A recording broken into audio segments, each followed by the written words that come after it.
really grateful for that. That's like the one thing that has been a bonus. I had been teaching at Parsons and we switched to remote teaching there. So that's going to continue this year, which is great. I've been there for 15 years now and it's awesome.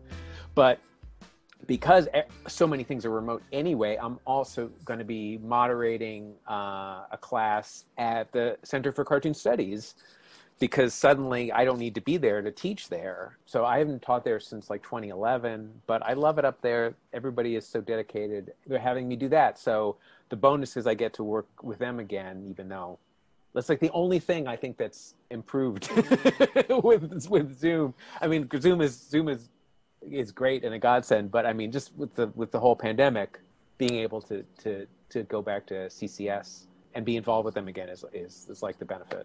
You said moderate a class. It's a visiting artist class. So I'm technically teaching it, but basically it's me and the facilitator at the school coordinating the guests. And then I lead the class and I lead the discussion with the guest artist. And sometimes I'll do a Q&A with them or I'll moderate the Q&A with the students. So since the guests also won't be in Vermont, they realized that I didn't have to be in Vermont either.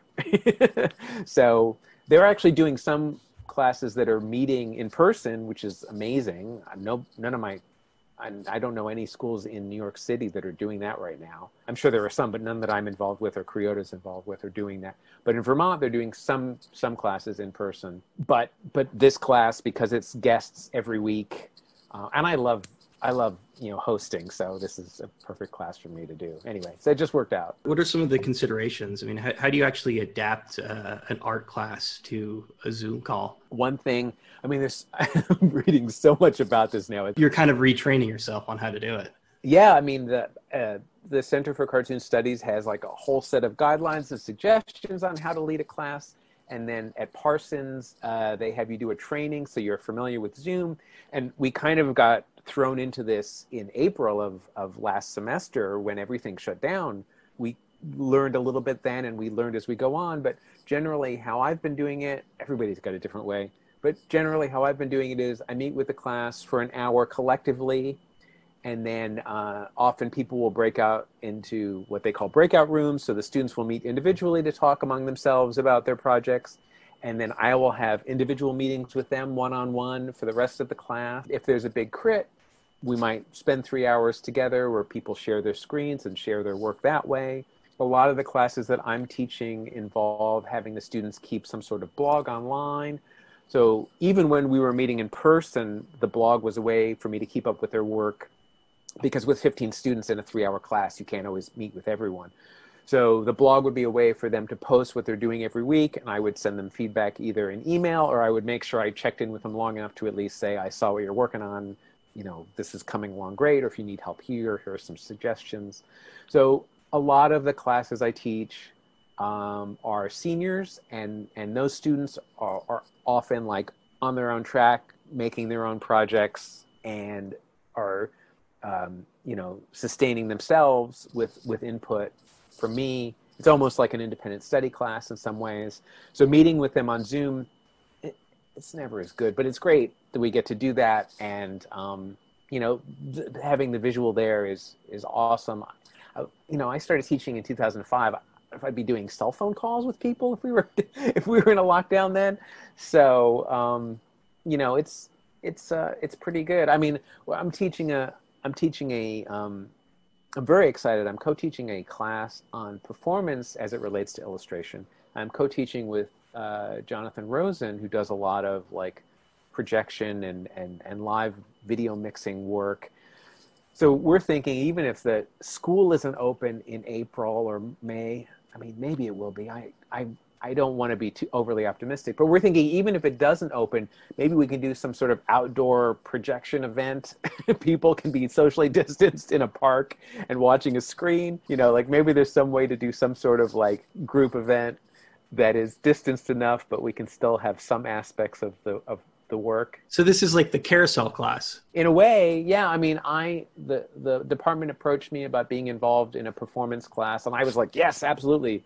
I've really wanted to do something like that with Parsons. And certainly over the years, there's so many ways of integrating illustration into performance, whether it's as simple as reading along with your comic slideshow, but then there's also like live drawing and live painting, which I do a lot of. And then what Jonathan does often is like video mixing of existing materials and animations that he makes, along with live musicians,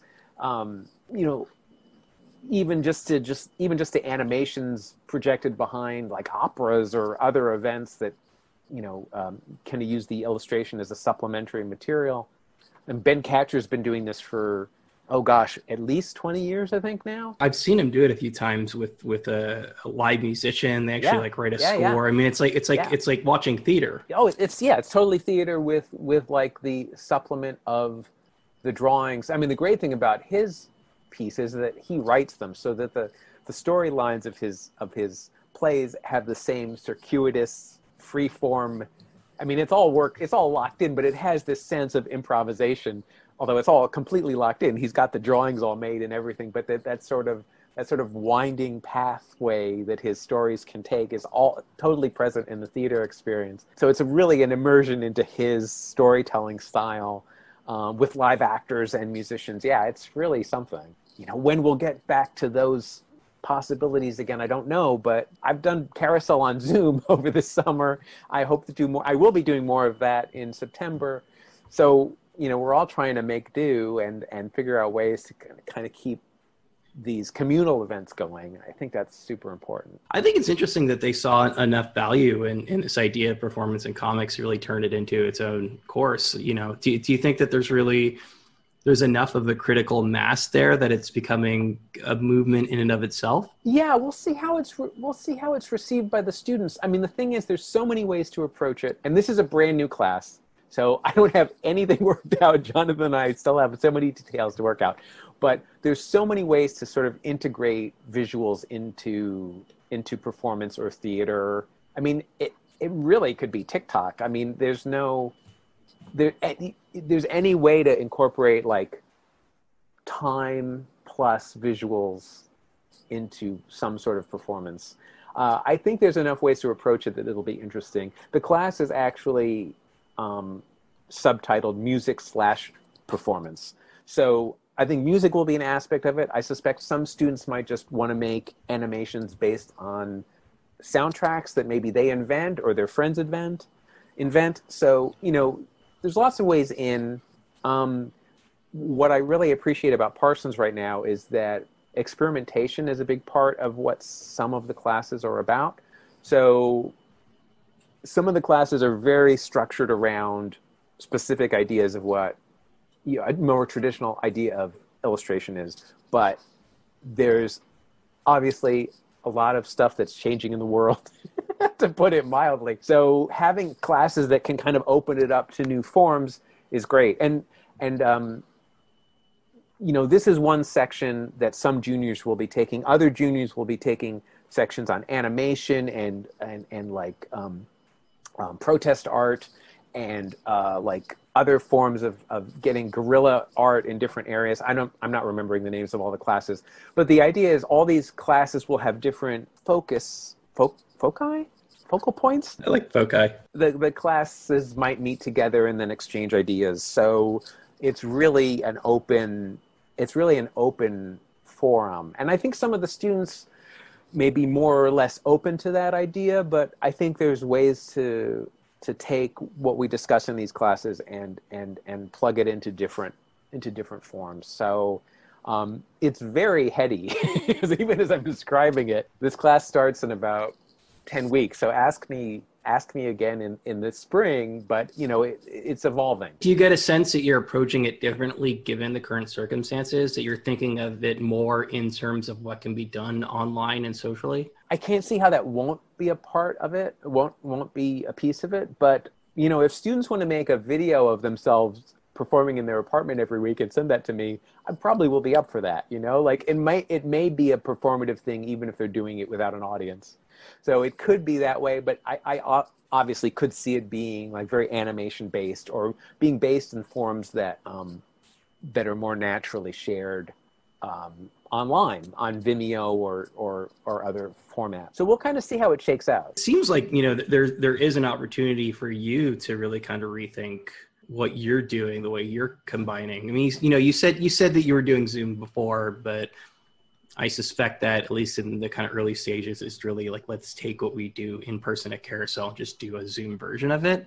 Right. Obviously, like, easier said than done. And obviously this is a conversation that like Scott McCloud has been having for, you know, 2 decades at this point about the opportunities of making comics online, but the infinite Zoom call. Yeah, exactly. God help us. Perhaps at least along the way, you will start to discover some of these opportunities. Have you found anything, having done Carousel up to this point, that you've perhaps like opened a new avenue? Well, one thing that was really fascinating with the show that we did, which is on YouTube now, I did it with Dixon Place, which is the theater that I normally do shows with in person, but they've been hosting a lot of virtual shows. The thing that was interesting, and not exactly what I expected to be different, but we had the event, and then we just opened up the call up to questions. So we had a Q&A that lasted an hour. And a lot of people were talking about like a lot of political issues, a lot of like stuff that was very topical and of the moment. And that was really interesting because, you know, maybe my favorite part of doing Carousel is hanging out in a bar afterwards and talking to people, but doing it on Zoom where more people could participate and everyone could hear the conversation that was happening. And people seemed really hungry to have that conversation. Because a lot of the work was autobiographical and, again, topical, because we did it in July, so everything was just, everyone's emotions are just a little heightened now. So it was a great show, and then the conversation was awesome. I would love to integrate more stuff into the show itself, but having that opportunity to have that discussion that way, and maybe people being more comfortable with hanging out longer because they're at home, and could take their shoes off, was an interesting mix. There were technical issues, a lot on my end, just trying to figure things out. But, there's ways on Zoom to like let people draw on images that are being projected. Obviously, that's what Zoom bombing is all about, but you can organize it so that people could collaborate on a drawing live. This is something that Maëlle Dolivu did in my show. When was it? I guess it was December. Good Lord. It was in December. She did it live with another artist. And she and I have been talking about doing it more online. And that's a very rudimentary thing to start thinking about, but I'm sure there are other ways to make collaborations. Certainly, one thing that was awesome about the show in July was we had people from out of town who wouldn't have been able to participate before. So we had Joel Christian Gill, and we had Bianca Eunice, who'd never done the show before, and they were great, and I knew that they would bring a new energy to it. So, I hope people will sort of push the boundaries. I certainly have been trying to make Carousel a little broader than just comics readings, although that's a big part of what I do, but I've been wanting to sort of like push what can happen in the physical space. I'm sure we'll do more of that online as well. You mentioned that one of the elements of the Parsons classes is this idea of protest. And I suspect that will kind of like seep its way into the performance that people are doing on your side as well. It's something you've been thinking a lot about lately. I mean, your comics have taken a decidedly more political turn over the last few years. Yeah, for sure. Yeah, I didn't want them to. But if circumstances were different, I wouldn't have felt maybe obliged to. So, right. I mean, I think some people see terms and conditions as part of that shift. I don't really see that necessarily. What was the impetus behind terms and conditions? Was it just to get people to read the fine print? Yeah. Terms and conditions was definitely like a turning point for me in terms of my comics. I loved and still love, I think, doing what I was doing before then, which was adapting literary classics into comics forms. But the way I was making my comics was gruelingly time-consuming, and I sort of felt like the world of comics had sort of shifted which happens when you've been working for 20 years. And I felt like I needed a new way of approaching making comics. The first Masterpiece Comics was like decades of the making, right? Yes, yeah. It took me 20 years to do that. And I was terrified that it would take me another 20 years to do another book. Whatever was next. Yeah. So I was really trying to find a new way to make comics. And I think Terms really has affected the way I've made stuff since. But the idea with Terms was, let me make a graphic novel for the first time. Let me make a long form comic. People use graphic novel to mean short form comics, which is fine. But I was sort of thinking about like the form that comics are read today. And they tend to be long form comics over 100 pages that people digest in a sitting, or at least within covers, within like a single like book. So I wanted to make a graphic novel. The terms of service of the iTunes seemed like a funny idea, and that was really enough for me. So I was sort of approaching just as an absurd idea, maybe as a lark, as a way to sort of break my habit of the way I was working. But when the book came out, it was very well received, and on some level perceived as kind of a protest against Apple, maybe as like, oh, finally a way people will read these. Which are immediately out of date, like the minute you're actually just drawing them, really. Yeah. I mean, which is another reason I like classics is because they're kind of held in amber. But the terms, I mean, I even updated it as I was drawing it. I updated it at least twice in major ways before it was published. And then as soon as it was published, it was reinvented entirely. But yeah, that's fine.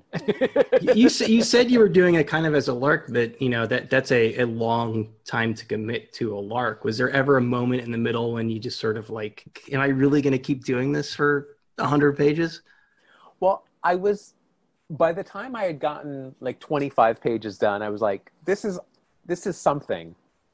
I certainly wasn't doing it. I didn't pitch it to Drawn and Quarterly until I had finished the black and white version. You never felt like you had made a huge mistake by committing that time to it? No, I really needed to find a new way to work. I really needed to find a different approach.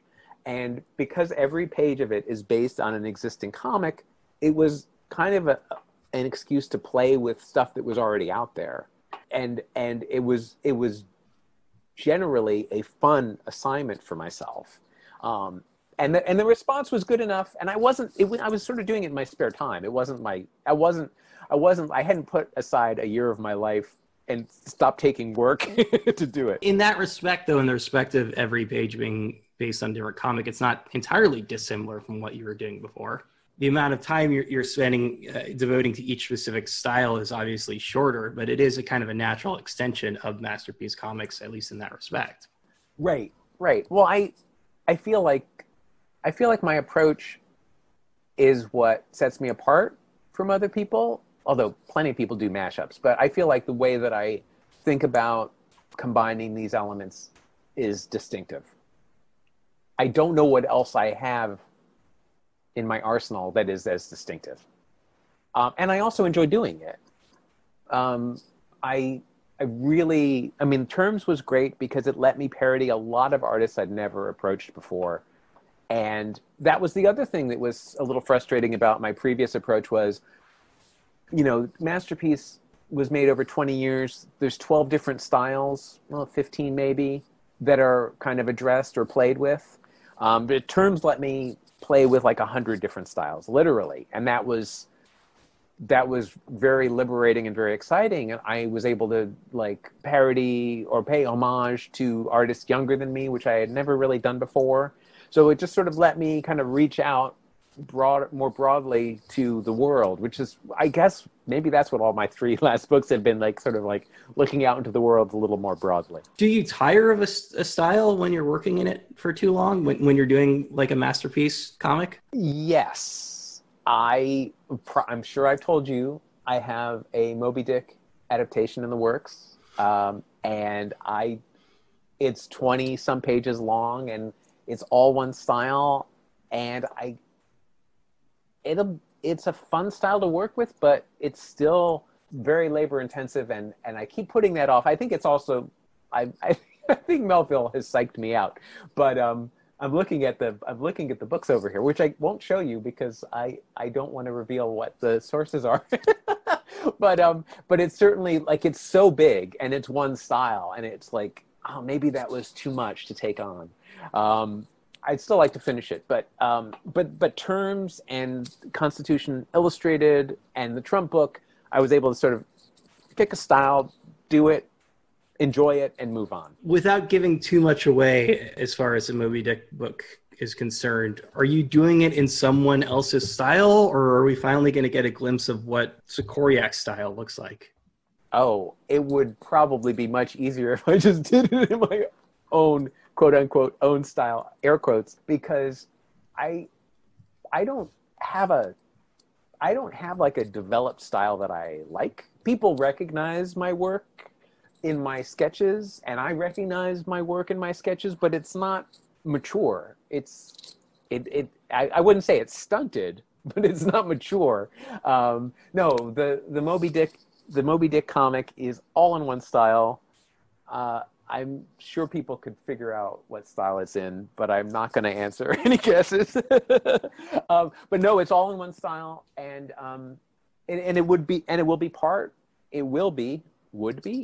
be part of Masterpiece Comics 2, which I still intend to finish. At what point did you realize that your style was, in fact, everyone else's style? I mean, it sounds like you spent a period of your life working in earnest to develop your own. Not really. It's funny because when I was in school, I went to Parsons. I teach there now, and I went to Parsons in the 80s, and I was also sitting in on classes at the School of Visual Arts.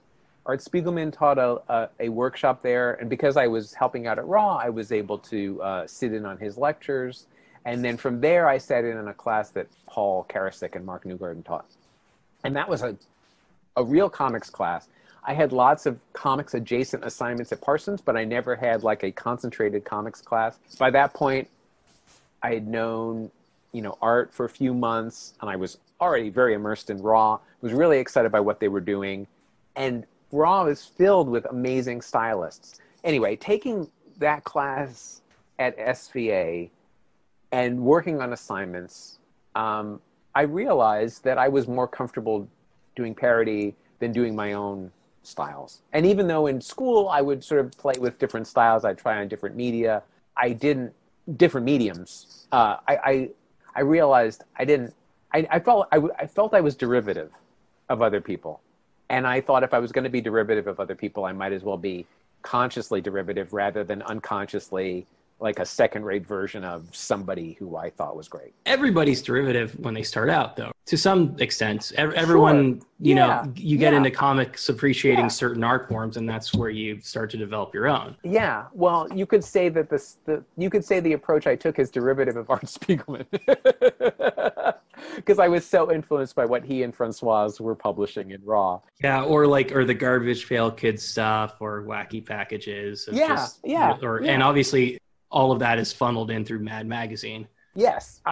So yes, I'm derivative of Harvey Kurtzman or Will Elder. Other people. I'm derivative of the people who are derivative. Yeah. Well, I mean, you can see in my approach like real clear parallels to what Kurtzman was doing, to what Art has done and still does. I realized, it took me a long time, but I realized my style is the way that I combine styles. And my style is the way that I put the words and pictures together, or I juxtapose the words and pictures. So I realized that became my style, and I'm known for that. I'm known as that guy, which I'm grateful for. You want to be known for something. Well, can you break that down a little bit? What do you mean by the way you juxtapose it in terms of what the source material is versus, well, I guess what the two different source materials are? Yeah, I mean, it's a few different things. So how far back do you want me to go? Give me the elevator pitch, as we say in tech. All right. Well, I'll give you three examples. I'll say so in Masterpiece Comics, I would take a literary text, and all right, I'll take maybe the best known one that I did, which was Kafka's Metamorphosis drawn in the style of Peanuts. So I took the basic plot, And much of the dialogue from Kafka's story boiled it down and combined that with the rhythms and the drawing style of Schultz's Peanuts comics from the 1960s. So it was the 4-panel rhythm of a Peanut strip, but poured into that was the dialogue and the situations from Kafka. Some of the dialogue was rewritten to sort of meet Charles Schultz's dialogue halfway, but then there's certain lines in my version that are right out of Kafka that feel like Schultz could have written them. So in that case, it's not just a style, but it's the container that it exists in. Yes. So my style is the way that I am slavish to my form, to the forms that I choose, and then merge them together. And I think also the choices that I make, and maybe that's clearer in the literary classics that I choose. There tends to be a lot of existential feelings in the stories I choose, or sometimes there's like a very strong moral message in a way. Although sometimes I subvert that, but and sometimes I'll choose sources against type, but I think the way that I put the things together is maybe distinctively mine. I mean, I've seen other people. I mean, Peanuts has been mashed up with all sorts of things. I guess what I choose is just my interests, and if you see enough of my work, you can kind of sense where I'm coming from. That was an elevator pitch. No, that was great, and you mentioned existentialism, and I want to drill down on that a little bit because now that you say that, so you've got Kafka, you have the Camus Superman Stranger mashup, you got Batman and Dostoevsky, is that right? Yes, that's right. Remembering it. So as you're looking forward to, I don't know if looking forward, as you're looking into the future toward Masterpiece Comics too, there sure is a lot of Western literature about the plague. Oh boy. The Decameron, you got your Canterbury Tales. I mean, obviously, like this was it's a very big part of the Western canon. Is this something that you're thinking a lot about as it pertains to the current moment? Yeah, I mean, I don't see how I couldn't. I mean, the thing is about Masterpiece Comics, and this has always been true, is I have about, for the second volume, I have 9 short stories done. Somehow I'm going to finish this Moby Dick. And then I have ideas for a couple more stories that I've been kind of dying to get to, and those will probably be in this volume. So the wheels on Masterpiece Comics have been spinning since you finished the first one, really. I mean, yeah, I mean, this is spinning in place, but yes, spinning for sure. I was actually asked by Ryan Stanfest to do a short comic for an anthology he's doing. So I'm going to be doing a super short version of Mask of the Red Death, which may be my only plague comic for now. It's a super short story, which is one reason I'm doing it, is because I wanted to get something out quickly. And I only have 2 pages, so it's going to be very condensed. I would love to do the Decameron. But, oh gosh, I have so many on my list already. I don't know when I'm going to get to them all. I mean, that's the other thing about the way I've been working lately, is I've been trying to make books. At least I wanted to make more books.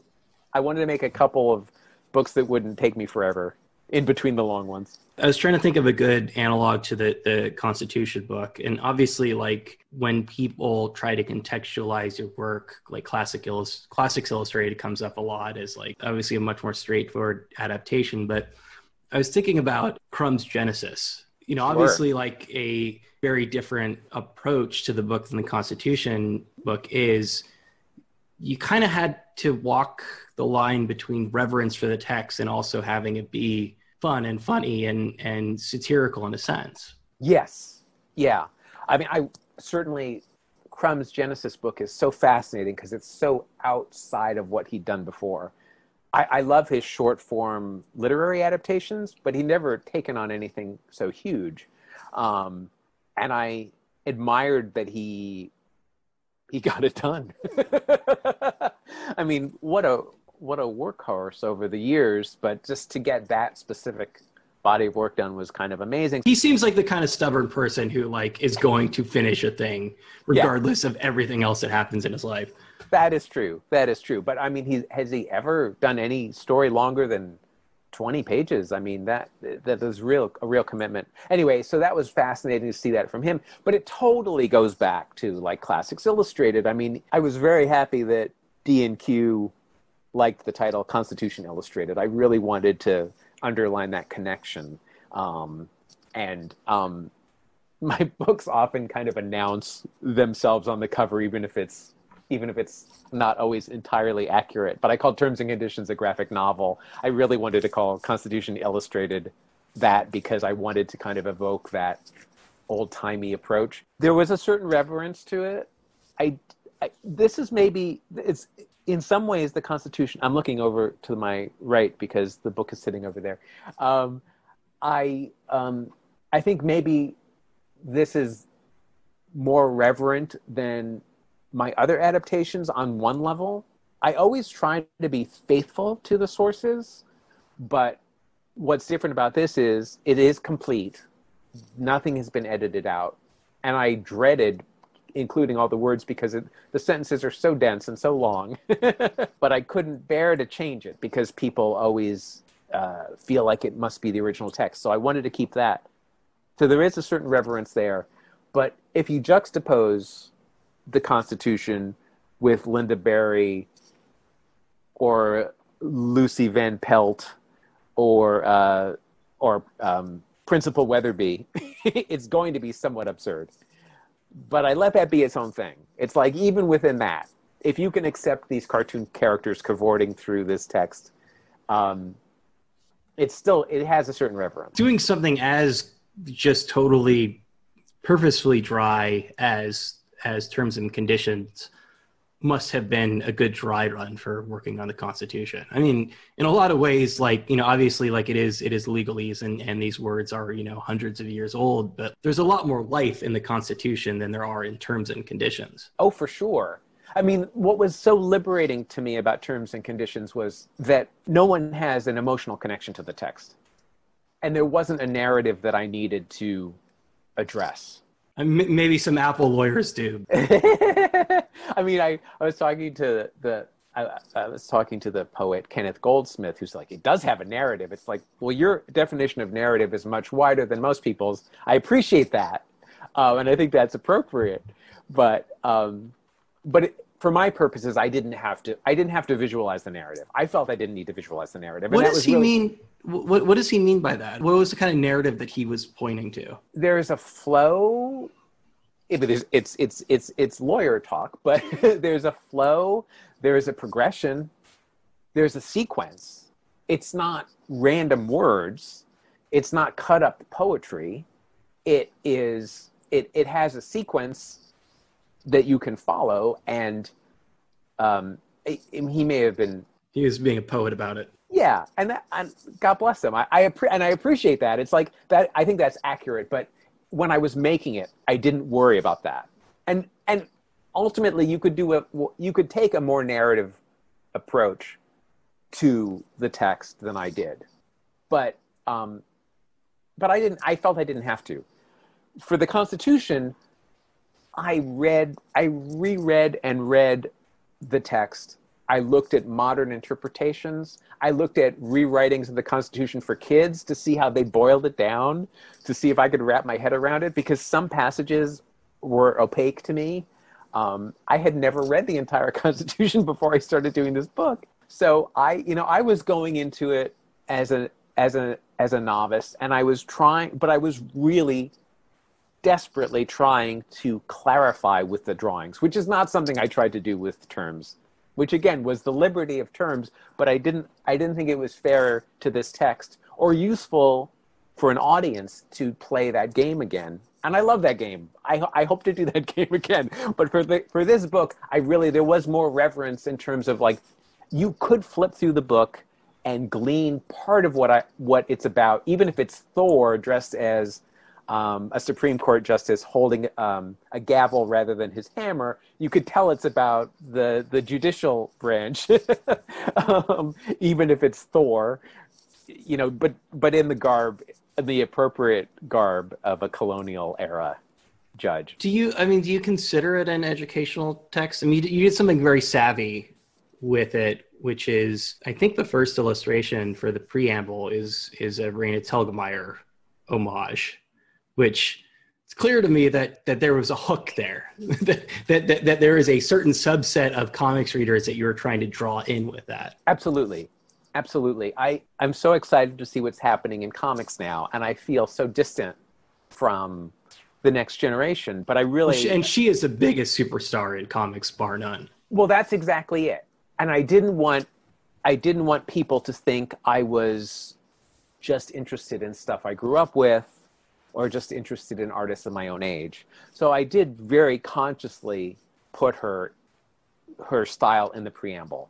I mean, she has a very diverse casts, so it was completely appropriate to represent We the People with all of the characters from her various books, dressed in colonial garb. But I absolutely put that first. I didn't want someone to look at the book and go like, oh, it's more grainy old comics with a grainy old text. You know, I think now that we're maybe getting bookstores again, people may flip through it rather than start at page one, but I wanted page one of the actual text to be something where people felt like, oh, I'm not excluded from this. I made a serious effort with this book to be as inclusive as possible. And as I finished it, I was like, oh, I wish I had 5 more artists from this era, or I wish I had more of this kind of artist, or you know, this genre or this style. Like, you could swap out different artists in some pages, but I made a very concerted effort to make sure that if you picked up this book, no matter how many comics you'd ever read, or even if you just saw cartoons on TV, you'd recognize something in this book and go like, oh, I remember that. I watched that as a kid or last week.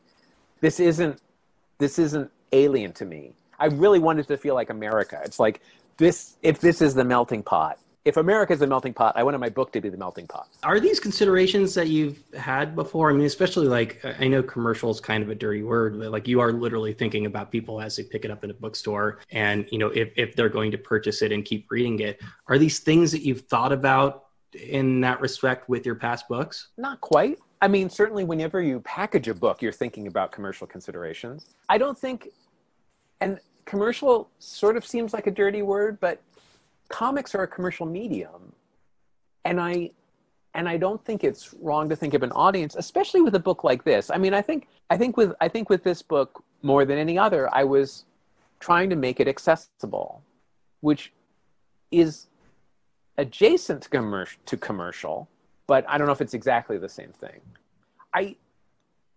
This is a valuable text for people to read.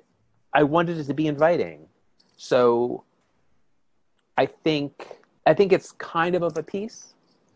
You know, I got one of my earliest jobs was working for Topps Bubblegum.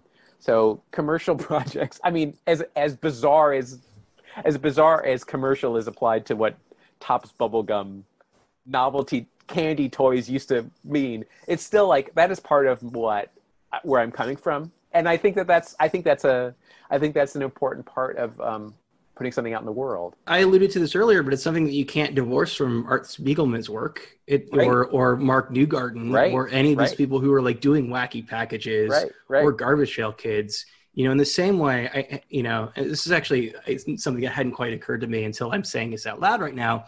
But when we talk about Charles Schulz and the genius of Charles Schulz as an artist, it was what he was able to do with a minimal number of strokes and really like tailored to the format of mass production in the newspaper.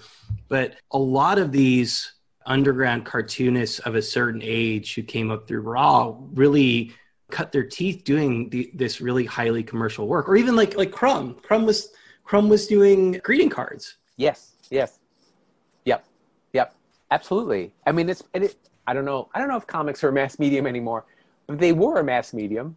I mean, I think in some ways they're still a mass medium. It's hard to know I don't know what medium means anymore, but that's okay. I don't need to. Insofar as anything is a mass medium when everything is fragmented.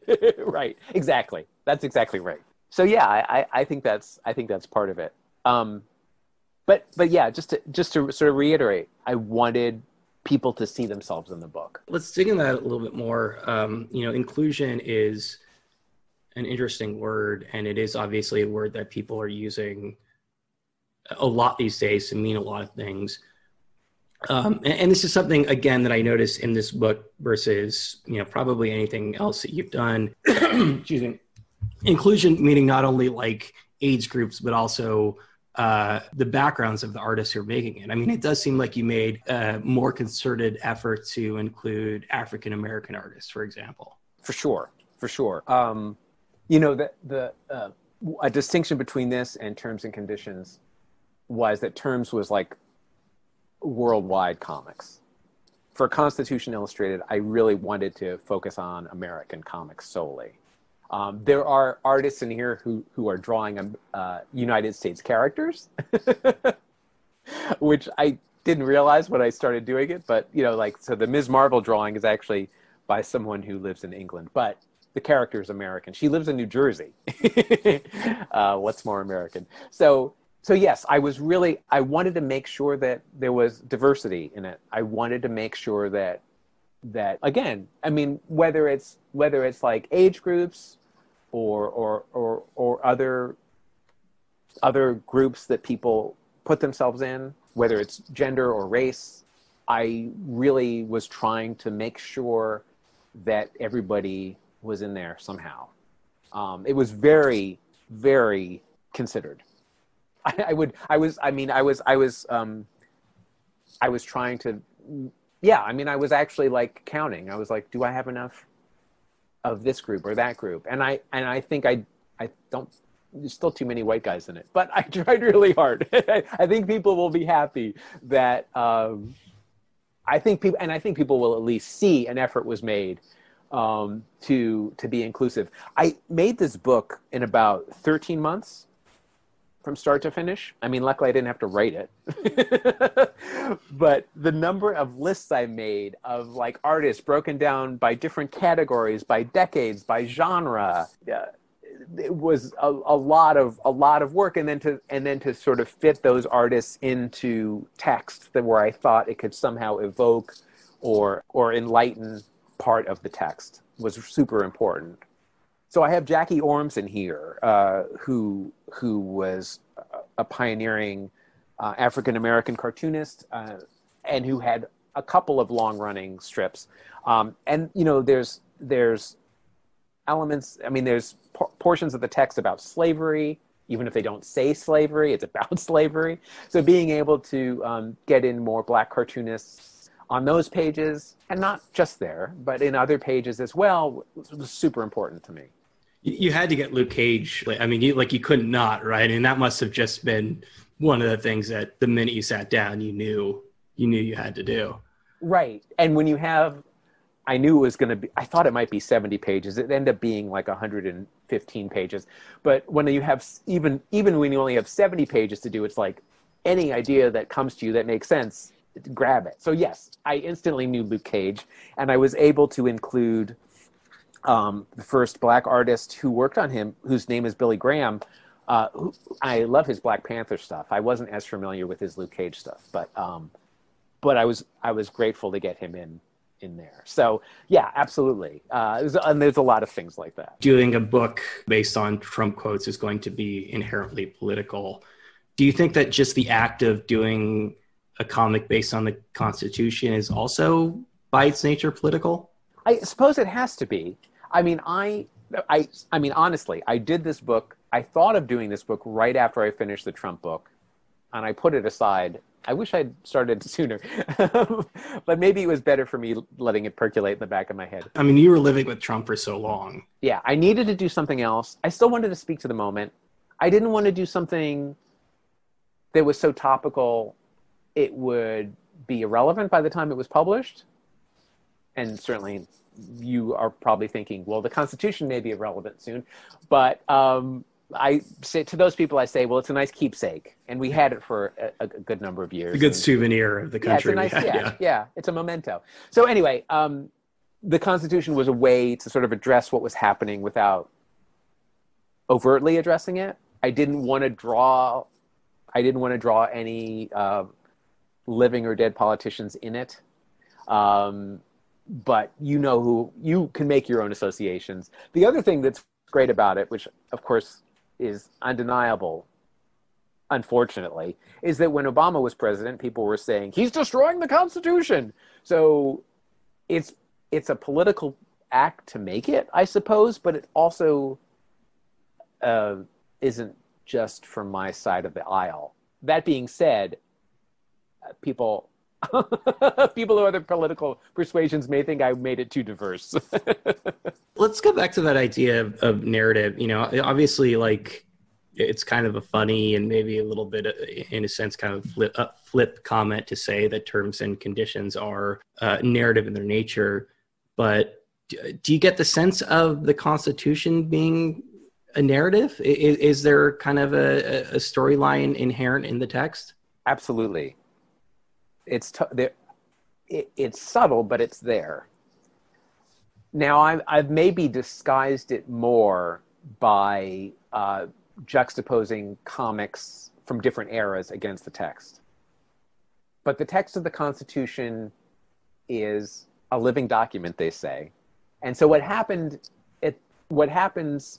mentioned in it at the beginning still applies to us today, which is why I felt I could put include Raina's characters in the beginning, even though you'd think she'd be at the end because that's today. Was that the initial conceit, to do it sort of more chronological? I considered doing it chronologically so that the first pages of the book would be the oldest cartoonists and the last pages would be the newest.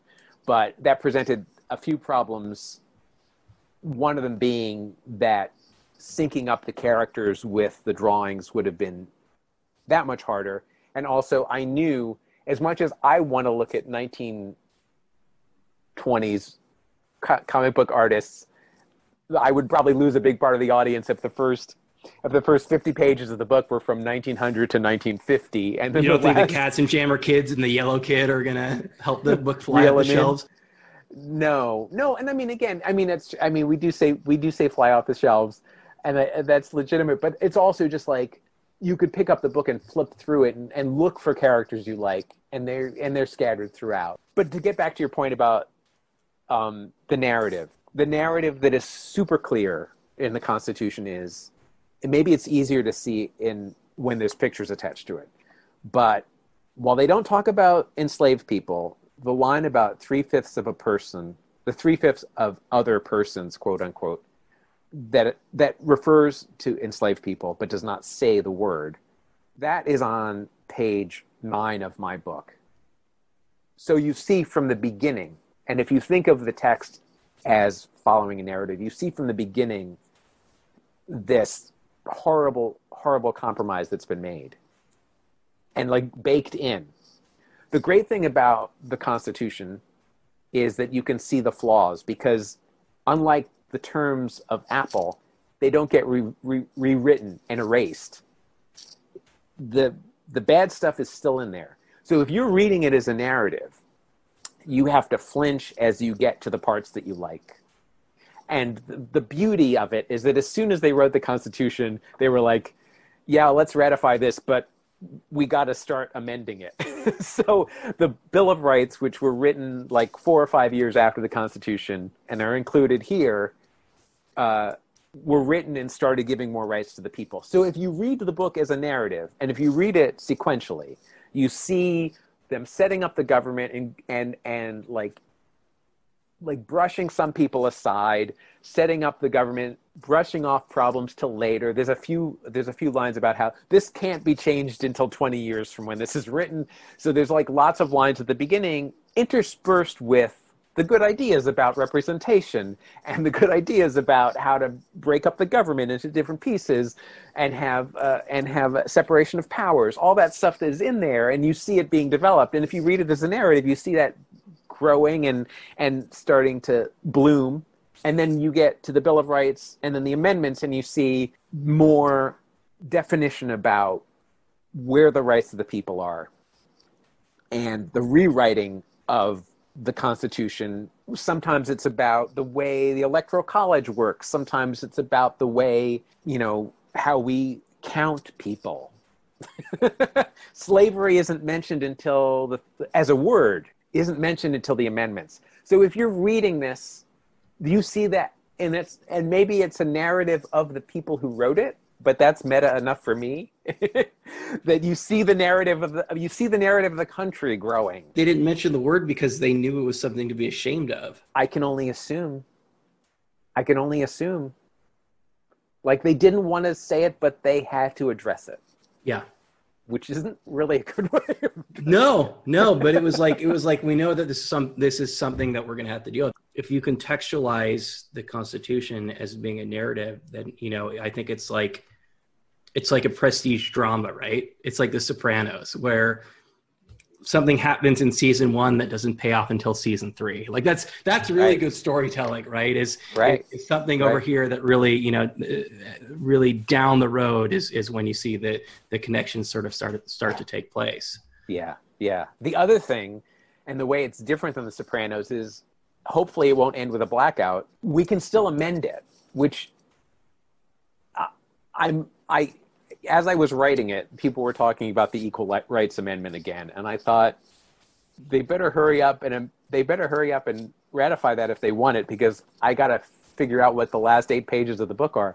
So I'm happy to continue updating this because we could use more amendments. I mean, it is like a prestige drama, and the good thing is we hopefully within our lifetimes we don't have to worry about the ending, because endings are always hard to stick. They're always disappointing. So hopefully we can move it forward and amend it further.